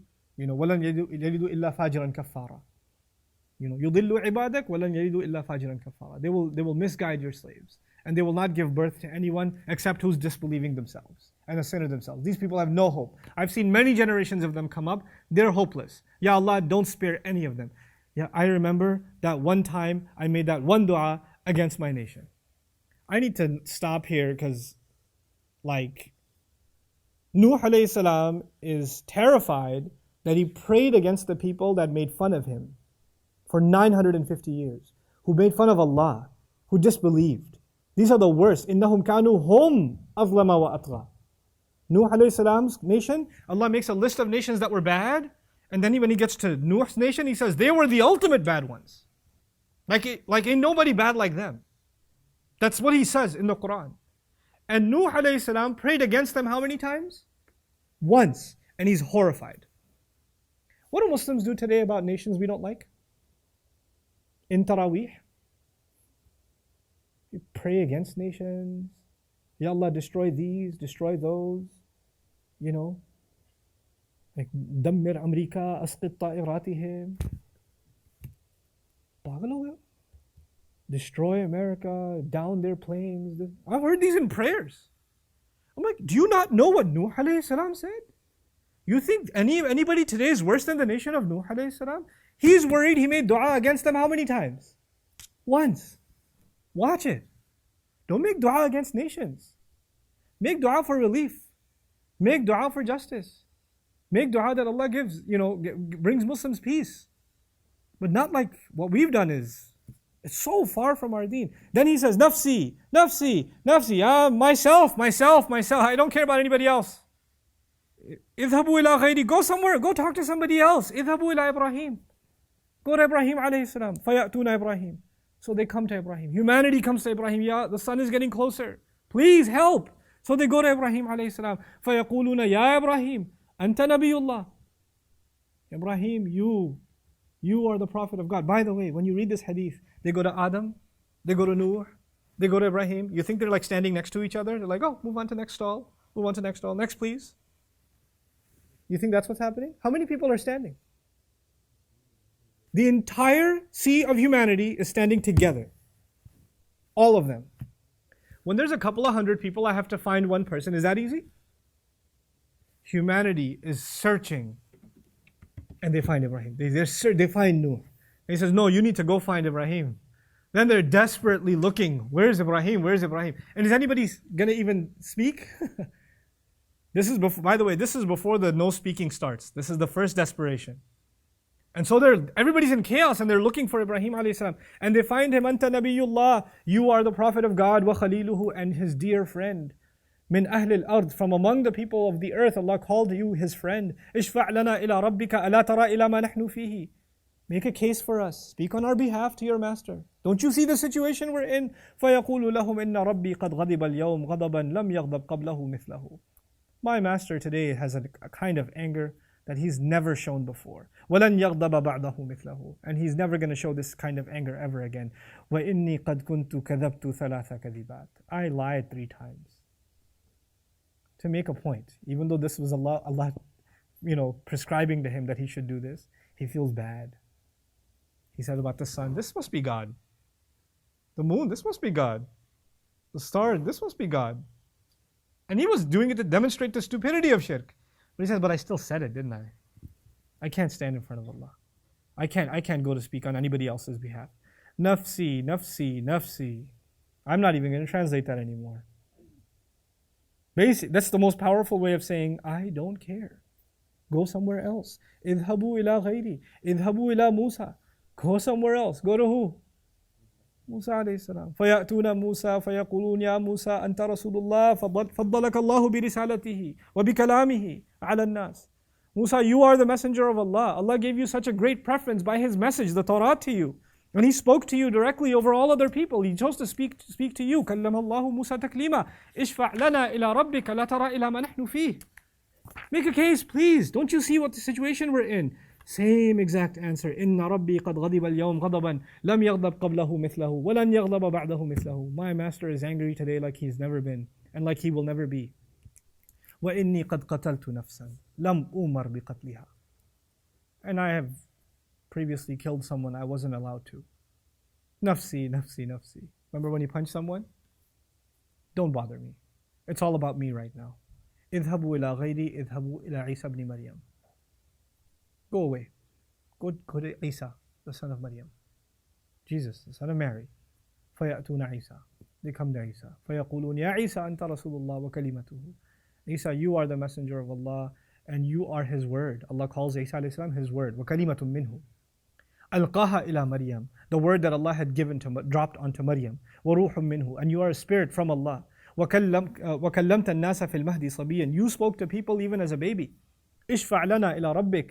You please make a case to our master on our behalf. أَلَا تَرَى إِلَى مَا نَحْنُ فِيهِ. Don't you see what situation we're in? فَيَقُولُ عِيسَى إِنَّ رَبِّي قَدْ غَضِبَ الْيَوْمِ غَضَبًا لَمْ يَغْضَبْ قَبْلَهُ مِثْلَهُ قَطْ وَلَنْ يَغْضَبَ بَعْدَهُ مِثْلَهُ. Same answer. Allah is angry today like He's never been and like He will never be. وَلَمْ يَذْكُرْ ذَنْبًا. Really interesting. He didn't mention any sin. Everybody else said, nafsi, nafsi, nafsi, after admitting a sin. Isa alayhi salam didn't mention any sin. But it's really cool that Isa alayhi salam didn't mention any sin. Isa alayhi salam's, the thing that scares him the most, what scares him the most, is not what happened on the earth. What scares him the most is what's going to happen on the Day of Judgment. Because so many people will think that who's going to speak? Isa will speak. And Allah is angry at those who falsely thought Isa is His son who speaks on that day. He doesn't want to touch that. He doesn't even bring up anything else. He just says, nafsi, nafsi, nafsi. I'm just worried about myself. I'm not worried about any of you. It's myself, myself, myself. اذهبوا إلى غيري اذهبوا إلى محمد صلى الله عليه وسلم. Go somewhere else. Go to Muhammad. فَيَأْتُونَ مُحَمَّدًا. They come to Muhammad Rasulullah sallallahu alaihi wasallam. Ya Muhammad anta Rasulullah wa khatimul anbiya. You, Muhammad, are the messenger of Allah, the seal of all the prophets, the conclusion of all the prophets. وَقَدْ غَفَرَ اللَّهُ لَكَ مَا تَقَدَّمَ مِنْ ذَنْبِكَ وَمَا تَأَخَّرَ. And Allah has forgiven all of any mistake you even would have made, what happened before, what came after. إِشْفَعْ لَنَا إِلَىٰ رَبِّكَ أَلَا تَرَى إِلَىٰ مَا نَحْنُ فِيهِ. Could you please intercede on our behalf? Don't you see the situation we're in? فَأَنْطَلِقُوا فَآتِي تَحْتَ الْعَرْشِ. I will march forward and I will come right under the arsh of Allah, the grand throne of Allah. فَأَقَعُ سَاجِدًا لِرَبِّي عَزَّ وَجَلَّ. And I will fall into sajda before my master, the owner of all glory and the owner of all authority. ثُمَّ يَفْتَحُ اللَّهُ عَلَيَّ مِن مَحَامِدِهِ وَحُسْنِ الثَّنَاءِ عَلَيْهِ شَيْئًا. Then Allah will open up to me. In other words, Allah will inspire me with a way of praising Him and a beautiful way of describing Him that has never been given to anybody before. Allah will give him new revelation that day, a way of praising Him that has never been revealed ever before. لَمْ يَفْتَحْهُ عَلَىٰ أَحَدٍ قَبْلِي. It has never been opened up. That secret has never been opened up to anyone other than me before. ثُمَّ يُقَالْ يَا مُحَمَّدْ إِرْفَعْ رَأْسَكَ. Then it will be said, Muhammad, raise your head. سَلْ تُعْطَى. Ask, you'll be given. Ask and you will be given. وَاشْفَعْ تُشْفَعْ. And you make a case, and your case will be accepted. You plead on people's behalf, and I'll accept your plea. فَأَرْفَعُ رَأْسِي. I will raise my head. فَأَقُولُ أُمَّتِي يَا رَبِّ أُمَّتِي يَا رَبِّ أُمَّتِي يَا رَبِّ 3 times. My people, Ya Rabb. My people. My people. My ummah. My ummah. My ummah. What were the 3 repeated words of all the prophets? Nafsi, Nafsi, Nafsi. Our Habib sallallahu alayhi wa sallam. Ummati, Ya Rabb. Ummati, Ya Rabb. أمتي. فيقال يا محمد أدخل من أمتك من لا حساب عليهم من الباب الأيمن من أبواب الجنة. Muhammad, you allow pass for the entry from among your nation those who have no hisab on them, no accounting on them, from the most right door of the doors of Jannah. وهم شركاء الناس فيما سوى ذلك من الأبواب. And they will become one with the people who are from other doors, meaning the farthest door, the last door of Jannah. Even those, I'll let your people in, from your people. فقال والذي نفسي بيده إنما بين المصراعين من مصاريع الجنة كما بين مكة وحمير أو كما بين مكة وبصرة. And he says one door to the next is like this distance of like 2 different cities, Makkah and Hamir or Busra. But there's another narration I want to share with you along the same lines that's longer. And that completes this story. Because the way Allah speaks to the Prophet ﷺ, Ishfa' lana ila rabbik. People will come, they'll come to Adam and say, please speak on our behalf. Lastu laha, he will say, I'm not qualified for it. I wasn't made for that. I'll translate it this way. I wasn't made for that. وَلَكِنْ عَلَيْكُمْ بِإِبْرَاهِيمَ. Go to Ibrahim. فَإِنَّهُ خَلِيلُ الرَّحْمَنِ. He's the friend of Ar-Rahman. فَيَأْتُونَ إِبْرَاهِيمَ فَيَقُولُ لَسْتُ لَهَا. Ibrahim will say what? I'm not made for that. That's not for me. ولكن عليكم بموسى فإنه كليم الله فيأتون موسى فيقول لست لها. Then he'll go to Musa, the one who speaks to Allah. Musa will say, that's not for me. I am not for that role. I'm not fit for that role. ولكن عليكم بعيسى فإنه روح الله وكلمته. They go to Isa. What does he say? لست لها. I'm not made for that role. ولكن عليكم بمحمد صلى الله عليه وسلم فيأتونني. So they'll say, go to Muhammad, so they'll come to me. Judgment day will come and they'll come to me. Ana laha, I will say. I'm made for that. I am for that role. فَأَسْتَأْذِنُ عَلَى رَبِّي فَيُؤْذَنُ لِي. I will go seek permission to speak before my master, and permission will be granted to me. وَيُلْهِمُنِي مَحَامِدَ أَحْمَدُهُ بِهَا لَا تَحْضُرُنِي الْآنِ. And he will inspire me with a way of praising him that does not come to me now. It's not something for me now, it will only be for me then. فَأَحْمَدُهُ بِتِلْكَ الْمَحَامِدِ. Then I will praise him with the words that he's given me. وَأَخِرُّ لَهُ سَاجِدًا. I will fall before him in sajda, in prostration. فَيُقَالْ يَا مُحَمَّدْ إِرْفَعْ رَأْسَكَ. It will be said, Muhammad, raise your head. وَقُلْ يُسْمَعْ لَكَ. Speak, you will be heard. وَسَلْ تُعْطَى.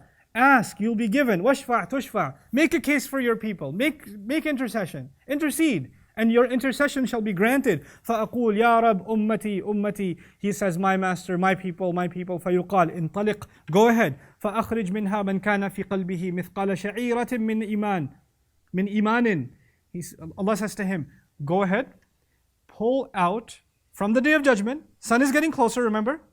Pull out from these people whoever had even like a hair split, like a fine hair worth of any faith.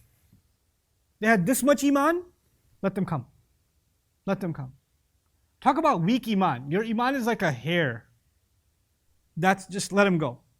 And so he says, and so when he does that, فَأَنْتَلِقُ فَأَفْعَلْ. So I'm going to go forward and do that. ثُمَّ أَعُودْ. Then I'll come back to Allah. Rasul ﷺ does this, And he comes back to Allah. فَأَحْمَدُهُ بِتِلْكَ الْمَحَامِدِ, and I'll start praising him with that praise that he taught me. ثُمَّ أَخِرُّ لَهُ سَاجِدًا, and I'll fall into sajda before Allah again. فَيُقَال يَا مُحَمَّدْ ارْفَعْ رَأْسَكَ, Muhammad, raise your head. قُلْ يُسْمَعْ لَكَ, speak, you'll be listened to. سَلْ تُعْطَى, ask, you'll be given. وَاشْفَعْ تُشْفَعْ, make a case, I'll accept your case. Make a case. فَأَقُولْ يَا رَبْ أُمَّتِي أُمَّتِي, Master, my people, my people. He already said this, didn't he? Allah already gave him, didn't he? He's not done. He comes back, he asks again. انطلق فأخرج منها من كان في قلبه مثقال ذرة أو خردلة من إيمان. Go. Find anybody who has the amount of 1 grain of sand,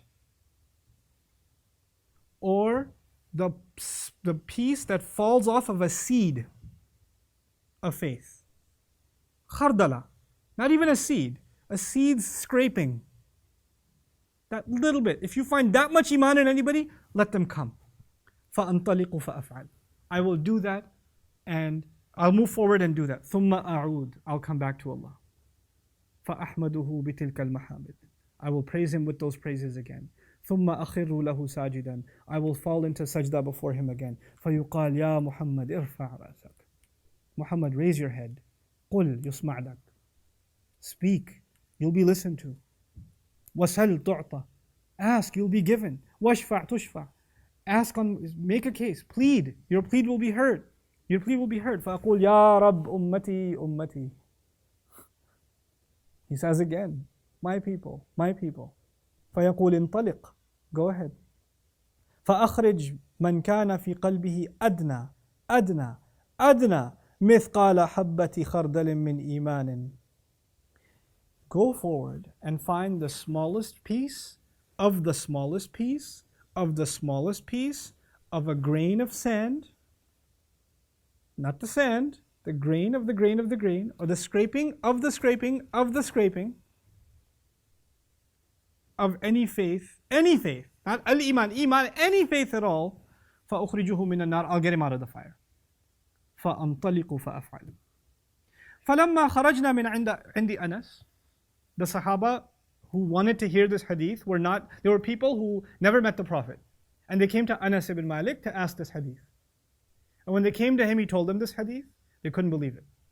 They couldn't believe Allah will be that merciful on Judgment Day. And they just couldn't believe their ears. So when they were done with Anas, and they'd never heard anything like this, قُلْتُ لِبَعْضِ أَصْحَابِنَا لَوْ مَرَرْنَا بِالْحَسَنِ وَهُوَ مُتَوَارٍ فِي مَنْزِلِ أَبِي خَلِيفَةٍ. So he says, we should go to Hassan. We should get a second opinion, because this is really wild. We need to verify this. فحدثناه بما حدثنا أنس. So حدثنا, we spoke to him, we narrated what Anas told us.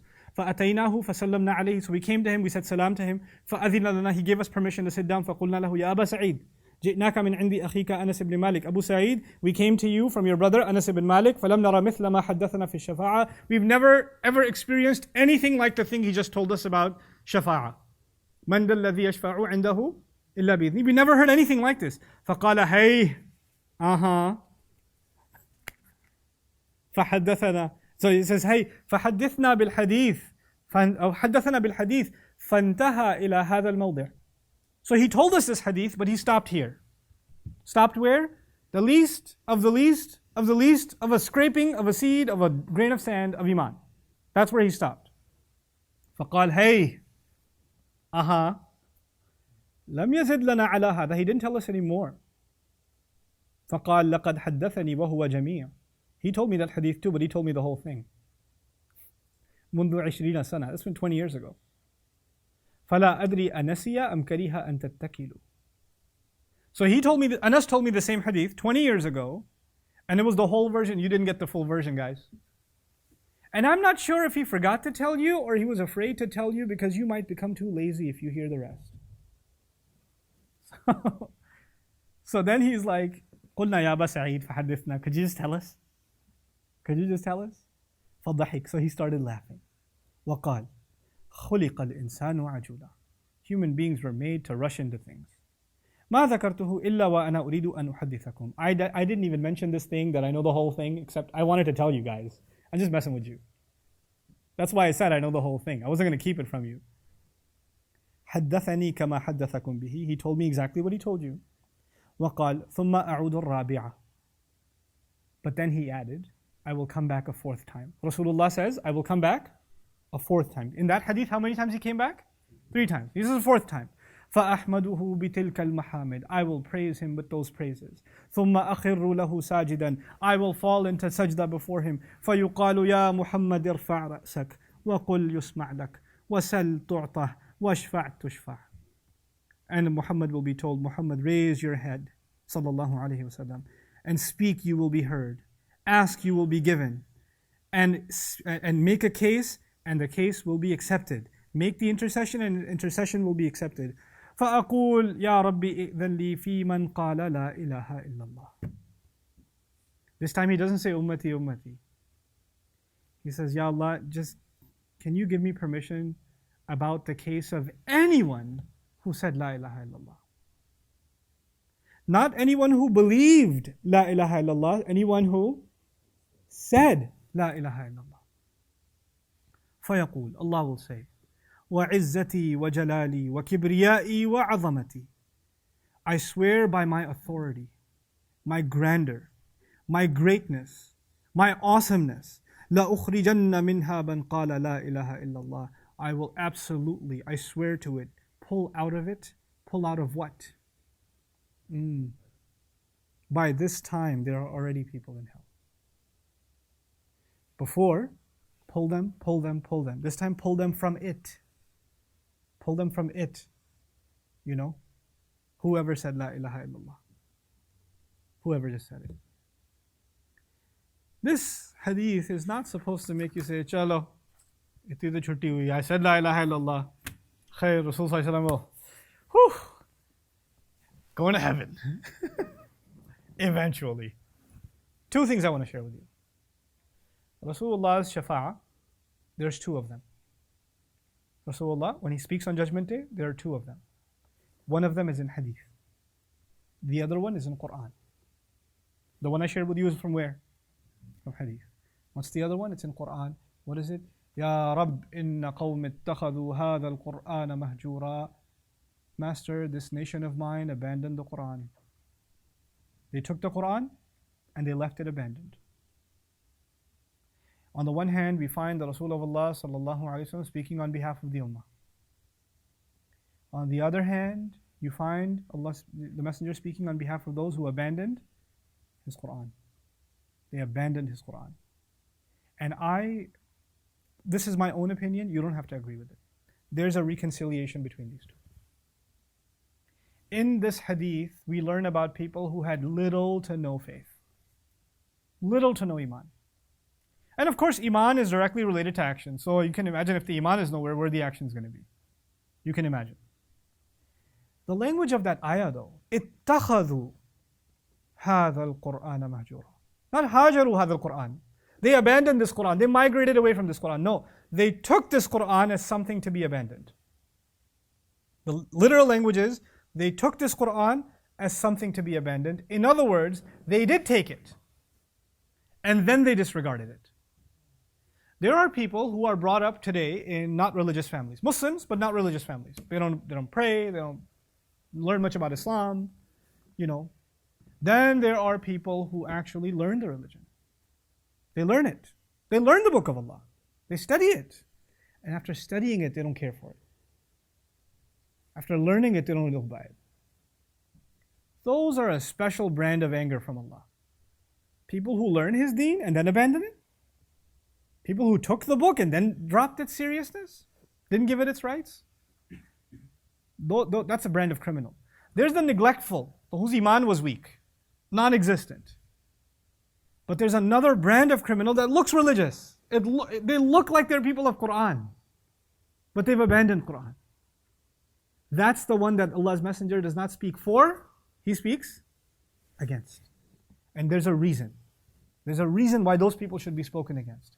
Because those people, they are seen as the carriers of Quran. So when they don't live by the Quran and their characters become ugly and their examples become horrifying, then they turn a huge generation of people away from the Quran ever even getting a chance.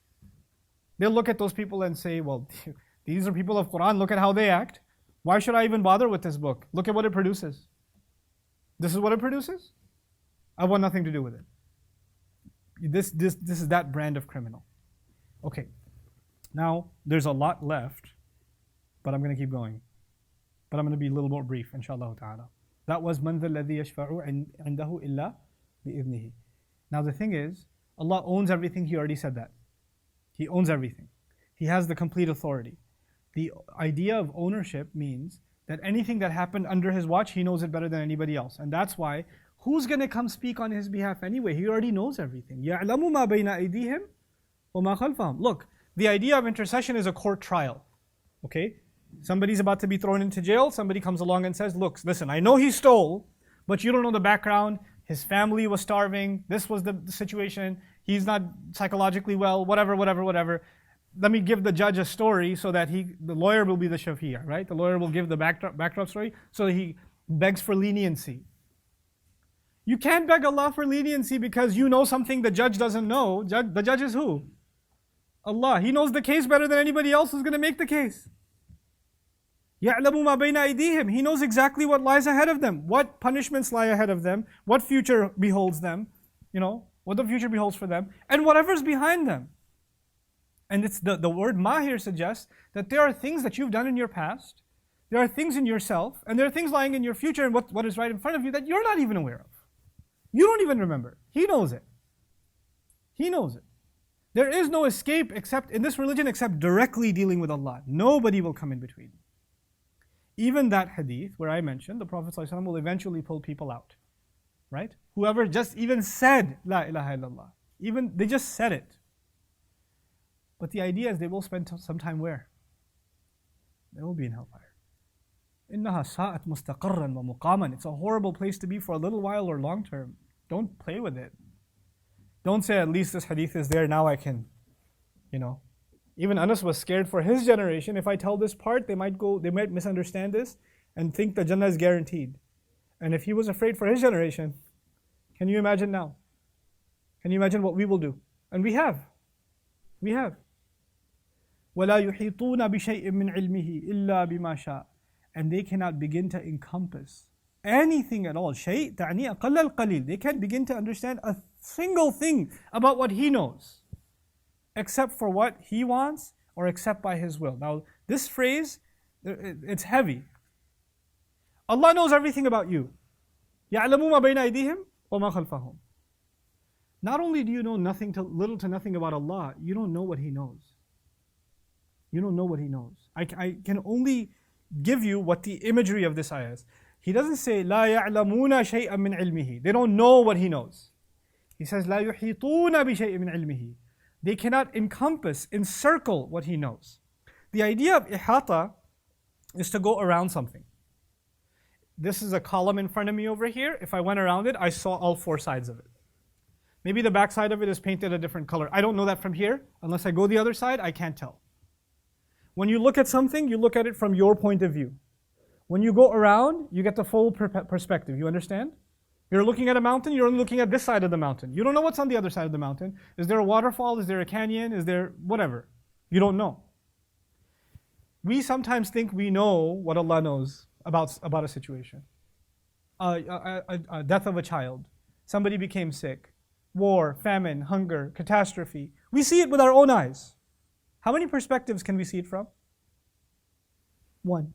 These two eyes. This perspective. Allah's knowledge of something is from which perspective? All the perspectives that you have no access to. You have no access to them. You see things from one side and you start complaining. He knows what I'm going through. He knows what we're going through. Why isn't He helping? But you don't know what He knows. You cannot even begin to encompass the other points of view. There's far too many of them for you. لا يحيطون بشيء من علمه. They cannot encircle, encompass what He knows. إلا بما شاء. Which means two things. Except Whatever He wants and how much He wants. Sometimes He lets you know a little bit, and whatever He lets you know. And also except by His will. That's the masdariya, the ma masdariya. Meaning, unless He wants you to know, you will never know. There are things He doesn't want you to know. And there's no way. You can complain all you want, dig all you want. There are some things you just will never know. They're not for you. So Allah Azza wa Jal is fully encompassing, which means the idea of shafa'ah becomes impossible. Shafa'ah means somebody comes and says, let me tell you, judge, what you didn't know about this poor guy. Before you sentence him to life in prison, go easy on him because you didn't know this in the backstory. Let me convince the jury that they need to go easy on him. Allah says, what are you going to tell me? I know every angle, every point of view. You can't even begin to understand how much I know and how fully dimensionally I know it. After having said this, this is actually my favorite phrase in the entire ayah. وَسِعَ كُرْسِيُّهُ السَّمَاوَاتِ وَالْأَرْضِ. This is my favorite phrase of the entire ayah. It's so cool. First of all, I told you when He said, لَهُ مَا فِي السَّمَاوَاتِ وَمَا فِي الْأَرْضِ, He owns whatever's in the skies and the earth, what was inside the skies and the earth. Now He's establishing His ownership of what is on the outside. And in doing so, He uses the word kursi, which can literally be translated chair, but we don't really know what that Allah means by that. I'll give you some linguistics in a second. But the first thing I want you to know is the first time Allah spoke about the skies and the earth, He talked about ownership. Lahu ma fis samawati, He owns whatever's in the skies and the earth. Ownership. Now He's talking about authority. His throne extends. His seat extends over the skies and the earth. So this is actually something else. Ownership versus kingdom. An owner owns small things. A king owns big things. An owner, you can own a pen. You can own a car. You can't own a country. You can be the king over a country. You understand? So if you want to put this in literary perspective, there's micro and macro. Micro means small things. Macro is bigger picture. When someone's a king, let's say they're a king over an island, can they keep track of every transaction, every meal, every conversation? Because that's micro. And a king can only handle what? Macro, big picture. What about an owner? An owner can take care of the little things, but they can never take care of what? Big things. Which one is Allah? Allah in the beginning is owner, which suggests that He takes care of what things? The smallest of things. But does that mean He doesn't control the whole thing? وَسِعَ كُرْسِيُّهُ السَّمَاوَاتِ وَالْأَرْضِ. As you will see, the entire expansive universe that seems so infinite and so overwhelming to scientists today. I watch documentaries on the universe. Man, these people talk about the universe like they're talking about God Himself. It's so amazing. I'm so in awe of it. It just keeps going. It's so expansive. It makes me feel so humble and so little, etc., etc. Like they literally have spiritual moments when they talk about the universe and how big, how huge the universe is. Now put this in perspective. Wasi'a. Translated, it withheld. His throne withheld the skies and the earth. Not withholds, but withheld. It's the past tense, not the present tense. Makes a huge difference. I walk into this hall and I say, this holds 300 people. Present tense. This holds 300 people. Does that actually mean there were 300 people in here? Think about it. Somebody shows you a hall and says this holds 400 people. Does that mean there were ever 400 people in there? No. It means it can do it. We don't know if it's ever been used. The present tense opens up the possibility, but doesn't prove that it actually what? Happened. If the present tense was used, Allah would be saying, this kursi of His can hold the skies and the earth, but we're not sure if it does. No, it's already held it. If you walk into a hall and say, this hall held 400 people, then what are you saying? It actually happened. That's the first thing about the past tense. This is actually a case in point. It's a fact. The second, very important. When you say this hall holds 300 people, that means maximum capacity is what? 300. Because if it could hold more, you would have said it holds 400, 500, 600. You said it holds 300, it means it can't hold 301. That's 300. If I walked into a hall and said, you know, this hall held 300 people. Held 300 people. Is there room for more? Yeah. When you use the past tense, You didn't use maximum capacity. This place held 1,000 people. It could have held 10,000. It could have. The past tense does not exhaust maximum capacity. His kursi, the kids imagine like there's a chair, and then the skies and the earth are like this ball stuffed under the chair. It's busting out of the seams on the side. It barely fit in. No. Allah contains the skies and the earth under His kursi, and much more. Room for much more. It didn't exhaust maximum capacity. Let's look at the word kursi. في اللغة من الكرس. It actually comes from the word kirs. وهو التجميع. It actually means to bring things together. ومنه الكراسة وهي عدة أوراق مجمعة أو أوراق مجمعة. It's actually كراسة, which is a pile of papers bunched together. وكلمة كرسي استعملت في اللغة بمعنى الأساس الذي يبنى عليه الشيء. The word kursi in Old Arabic was used for the foundation on which something else is built. And so, فمادة الكرسي الكاف والراء والسين تدل على التجميع وتدل على الأساس الذي تثبت عليه الأشياء. It's actually the foundation on which things are put together. اصنع لهذا الجدار كرسيا. Build a kursi for this wall means build a foundation for this wall. Put a foundation down for this wall.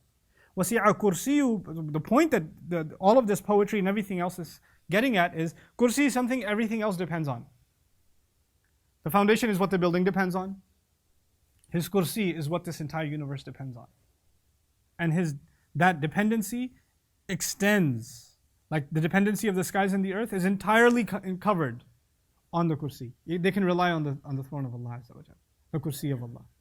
Now, there are 2 degrees. The English language is kind of limited. You can say kursi is throne, chair, but our foundation. But there are 2 things. There's kursi and there's arsh. There's the kursi of Allah and there's the arsh of Allah. The arsh is much bigger than the kursi. The arsh is separate from the kursi, it's much bigger. And so I wanted to share with you. سألت النبي صلى الله عليه وسلم عن الكرسي. Rasul صلى الله عليه وسلم was asked about the kursi. Abu Dhar Ghafari asked him, can you tell me about al-kursi? Allah says it can withhold the skies and the earth. How does it do that? Can you give me some perspective? يا أبا ذر ما السماوات السبع والأرضون السبع عند الكرسي إلا كحلقة ملقاة بأرض فلا. The kursi, if you were to compare it to the entire skies and the earth, would be like a ring thrown in the desert. The kursi of Allah would be the desert, and the entire universe would be what? The ring. Remember what I told you about scientists in awe of how big the universe is? The universe to Allah, the sky, and by the way, the universe that they're in awe of is one sky. How many skies are there?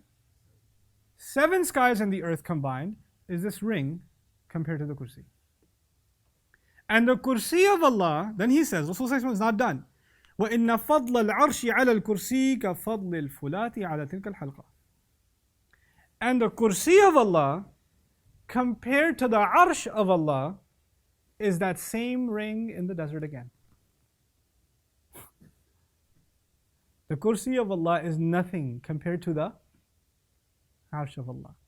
The universe is nothing compared to the kursi. The kursi is nothing compared to the arsh. And none of this is anything compared to Allah. That's how insignificant the universe is to Allah. And within that universe, how insignificant is the earth? Not even compared to the 7 skies, just to the first. And on that earth is you and me. And within that you and me, how insignificant is one cell in my body? How insignificant is one bone? How incredibly insignificant we are. Now I want you to go back. Remember Allah said He owns everything and He takes care of everything? The smaller something is, you own something that is, compared to you, a ring in the desert. Right? How easy is it to take care of? Would you even care to take care of it? To zoom in and check on every little detail? How much does Allah go out of His way to take care of you and me? What is around Him? What He takes care of? وَلَا يَؤُودُهُ حِفْظُهُمَا. And when you put this in perspective, what is His governance over? What is His governance over? And when you put that in perspective, then you realize how much is He taking care of And He's not just taking care of it. Because just because you're taking care of something doesn't mean you're protecting it. A gardener can take care of the garden, but he can't what? Protect the garden. A cleaner can take care of a house, but can't protect the house. Allah is taking care of us, but He's also what? Protecting us. He says, وَلَا يَؤُودُهُ حِفْظُهُمَا يعني لا يصعب عليه. It doesn't exhaust him. بَلَغَ مِنْهُ الْمَجْهُودُ وَالْمَشَقَّةِ. It doesn't overrun him. Guarding both of them, the skies and the earth. Taking care of the skies and the earth doesn't take anything from Him because it's so insignificant to Him. Now that you've put it in some size perspective, the greatness of Allah and how, now imagine what Allah just did, right? The universe is a ring to the chair is a ring to the arsh, and that is nothing to what? Allah. How far above He is from us. And yet He protects us. What a great way to end this feeling. وَهُوَ الْعَلِيُّ الْعَظِيمُ. He is the ultimately high. You get an idea of how high He is now? He is the great one. You have any clue now how great? SubhanAllah. Like, what a way to end it. First, He makes you realize how absolutely insignificant you are. And through that, you realize how great Allah is. Throughout this ayah, the lesson to be shared, the thing to remember in this ayah is actually the more humanity, myself, you, the more we realize our insignificance, our inadequacy, that's the more you will come closer to Allah. The more absorbed in ourselves we are, the further we become from Allah. The way to get close to Allah is to actually find humility before God. Just be humbled by how awesome He is. How incredible He is. I've talked in previous videos about the literary symmetry of this ayah. You can look those videos up. I don't want to repeat that in its entirety. I just want to share some of its implications with you. For those of you who aren't familiar, how many sentences did I say are here? There are 9. And this forms a very beautiful structure. In the first of these sentences, Allah Azza wa Jal brought us very close. And by the end of it, He's very, very far. You see that? In the first one, Ilah, Al-Hayy, Al-Qayyum, the caretaker. And by the end, there's this Arsh and Al-Ali, Al-Azim, high above, the great one. You know? And so both of those dimensions of our relationship have come together by the first statement and the last statement. If you look at the second statement, He said, لَا تَأْخُذُهُ سِنَةٌ وَلَا نَوْمٌ. Taking care of us doesn't make Him drowsy nor sleepy. And on the other hand, He says, He doesn't get tired by guarding them. There are 2 tasks, taking care and guarding. By the way, if Allah was only guarding, that doesn't mean He's taking care. And if He was only taking care, it wouldn't mean guarding. You need both. You need both from Allah, both dimensions. Both very distinct relationships He has with us. And for both of them, anybody else who does them gets tired, don't they? Gets sleepy, don't they? So this doesn't exhaust Him and that doesn't exhaust Him. Here, لا تأخذه سنة ولا نوم. There, لا يؤوده حفظهما. So the second statement and the second last statement complete each other. There He said, له ما في السماوات وما في الأرض. His ownership was established. And whatever's in the universe, I kept bringing this up to you. Whatever's in it doesn't mean if you own what is in it, doesn't mean you own what the whole thing is. And on the other side, He completes the picture, وَسِعَ كُرْسِيُّهُ السَّمَاوَاتِ وَالْأَرْضِ. Yeah, He owns the entire thing. And the entire thing is nothing to Him. The entire thing is insignificant. Here He says, مَنْ ذَا الَّذِي يَشْفَعُ عِنْدَهُ إِلَّا بِإِذْنِهِ. Who's going to speak on His behalf? Except if He gives permission. On the other hand, He tells you, why would it be no point for anybody to speak on His behalf? Who's going to bring any kind of shafa'ah? He already knows the whole case. يَعْلَمُ مَا بَيْنَ أَيْدِيهِمْ actually no, وَلَا يُحِيطُونَ بِشَيْءٍ مِّنْ عِلْمِهِ إِلَّا بِمَا شَاءَ. They can't encompass anything of what He knows. They have no clue what He knows. They have no idea that He can go far beyond any shafa'ah. And you notice even this in this fourth last statement, the fourth and the sixth statement, you'll find illa. On the one hand, nobody can speak on His behalf except when He gives permission. You don't know anything except when He lets you know. Except. And then the very middle, يَعْلَمُ مَا بَيْنَ أَيْدِيهِمْ وَمَا خَلْفَهُم, which is the message of this ayah. He knows what is ahead of them and He knows what's behind them. Which is incredible because the part ahead of this is completely symmetrical to the part behind it. Right? And in the middle he says He knows what is ahead of them and what is behind them. But more than that, before you come to this ayah, there's a life you and I have lived. Maybe a life of neglect, a life that we didn't really give Allah His due. We didn't realize how grand He is, how great He is, or how arrogant we've been. He knows what you were like before, and He also knows what you're going to be like after. Is this going to affect you at all? Is this going to change you at all? يَعْلَمُ مَا بَيْنَ أَيْدِيهِمْ وَمَا خَلْفَهُم. This entire ayah, and this is the last thing I want to share with you, this entire ayah is part of a continuation of ayat in Surah Al-Baqarah. The entire subject of them is life after death. How Allah brings life from death. How we'll be resurrected. And notice this ayah began with what? It began with Allahu la ilaha illa huwa al-hayy al-qayyum. That's the conversation. From the beginning to the end. Go on and on and on. Even Ibrahim alayhi salam will come up. He will ask, كَيْفَ تُحْيِي الْمَوْتَى? How do you give life to the dead? You know. And then Allah will describe, how He brings life to the dead out of the ground. And He'll describe how seeds turn into plants and crops. Life and death, life and death, life and death. Over and over and over again. And so what is the spiritual significance of that? In all of the ayat before and after, there were practical lessons. This is the only kind of abstract, metaphysical, imani kind of ayah in all of it. Why? Because Allah is telling us something incredible. He's telling us that hearts can be dead and they can be brought back to life. And Allah Azza wa Jal can bring your heart back to life. And He can connect you to Himself. What a gift of Allah this ayah is. Sayyid Ayatul Quran, the leader of all the ayat of the Quran. May Allah Azza wa Jal give us a love and an appreciation of this ayah like never before, and allow us to continue to, when we recite this ayah for protection, and you should recite this ayah for protection, and when you recite this ayah for healing, and when you recite this ayah for blessings, but when let me tell you, all of those things will happen when you recite with reflection. When you recite Quran with reflection, when you think about what Allah is saying, then protection will come, healing will come, Allah will take care, Allah will provide, Allah will fix your affairs. That's what will happen when you recite Quran with reflection.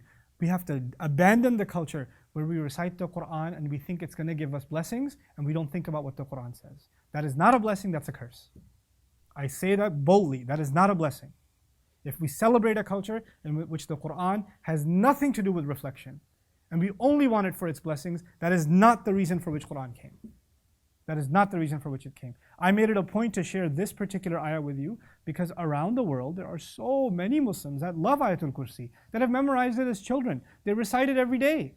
They recite it all the time. What a blessing. We already know it by heart. And if you don't, inshallah, you will soon. But I did this as hopefully a gift to some of you, that now when you recite it, you have something to think about. You have something to really bring its blessing into your life. So I pray that Allah Azza wa Jal does that for you and for me, and that Allah brings us closer and closer to Him, and makes us feel every one of these beautiful declarations and transforms our lives through them. Barakallahu li wa lakum fil Qur'anil Hakim wa nafa'ani wa iyyakum bil ayat wa dhikril hakim. Wassalamu alaikum wa rahmatullahi wa barakatuh.